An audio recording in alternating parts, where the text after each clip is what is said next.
Hi, I'm Andy Gibbins and welcome to Walmley Golf Club. Situated here in the very heart of the UK, Walmley is a fine parkrun course with over 100 years of tradition. But we're here today to speak to Matt Morris, the Director of Golf. Matt, as well as providing advice on the course, equipment and of course teaching, well, Matt was a tour pro, playing on the PGA European Tour.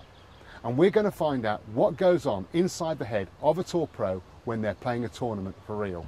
So let's talk to the man himself, Matt Morris. Well, Matt, first of all, I suppose, how long were you on the tour for?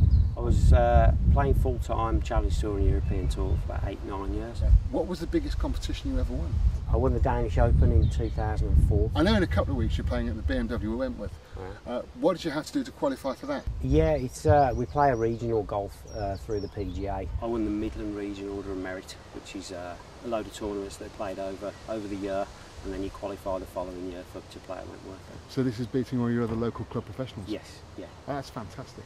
That is fantastic. Yes, it was good. Now, I've got to ask you, Matt, what was it like when you teed the ball up for the first time? What's the nerves? Tell us about the nerves. Oh yeah, it's awful. Yeah, it's awful. First time I teed it up was when I was probably 16, 17 when I first turned pro. That's a while ago now. I was obviously very nervous. But I would have said the most nervous I've ever been was closing out a tournament when I was trying to close out the Danish Open. Obviously I realised on the 18th tee that I had a 3-shot lead. It was a par 3. And yeah, I was, well, basically, in a word, I was basically nearly sick walking off the 18th tee. I was that nervous, really. After I'd hit the shot, that was. I was, because I knew I'd kind of done what I needed to do. It was, I suppose it was a release of tension in a way. So Matt, do you have any personal routines of your own that you copy when you play? I will actually see the ball in my practice stroke, leave the club face, pitch on the blade of grass I want it to pitch on. Yeah. Release towards the hole and go in. So just to get that straight in my mind, you get a picture in your mind that is as detailed as seeing the club face hit the ball. Oh, and exactly where you want the ball to land. Oh, absolutely. Sort of the blades of grass, you know, the picture. Oh, yeah. As detailed visualisation as that. Absolutely, yeah. Absolutely, yeah. It's aim small, miss small, isn't it? That's the way I see. Aim small, miss small. That's actually genuinely a new one on me. I haven't heard that one before, but I'll certainly try that myself. Yeah. And what do you do when you're playing a hole with an obvious hazard, like a water hazard, something of that nature? Well, first of all, I think what a lot of golfers try and do is they try and erase the hazard from the mind. I think you've got to accept that it's there, and then it is your choice on whether you focus on where you want to hit the ball or you want to focus on the hazard. Tell me, Matt, when you are teaching, do you spend much time going over old ground with your students from the previous week's lessons? Yeah, you do. That's probably the one frustrating part about coaching, really, is that people go off on tangents. Right. When you've given them advice on something, and they go away, and maybe, I don't know whether maybe they've misinterpreted it, but you generally do go over old stuff quite a bit. Okay. The way I try and coach is try and build up solid feelings in the body, really, and always relate back to those. Now, you talk about feelings, Matt. How does the amateur golfer develop feel?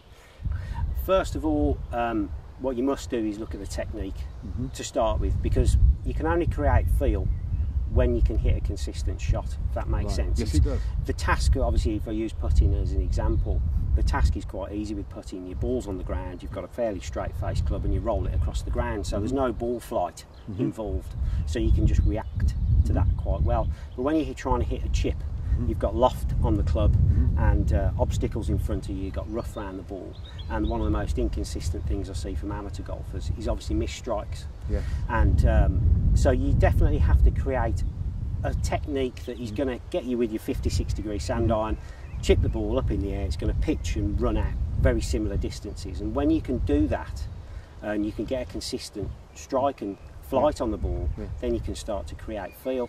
And the way I see feel is, or feel, I suppose, is by picturing the ball flight. I will actually see the ball in my practice stroke, leave the club face, pitch on the blade of grass I want it to pitch on. When you're on the golf course and you're playing in a tournament, what people talk about swing thoughts. What swing thoughts do you take with you when you're out playing on the tournament for real? I have one consistent swing thought that I always use, which is a trigger from the top of my backswing, just my left hip out of the way, But the biggest thing that I think about or see is rhythm.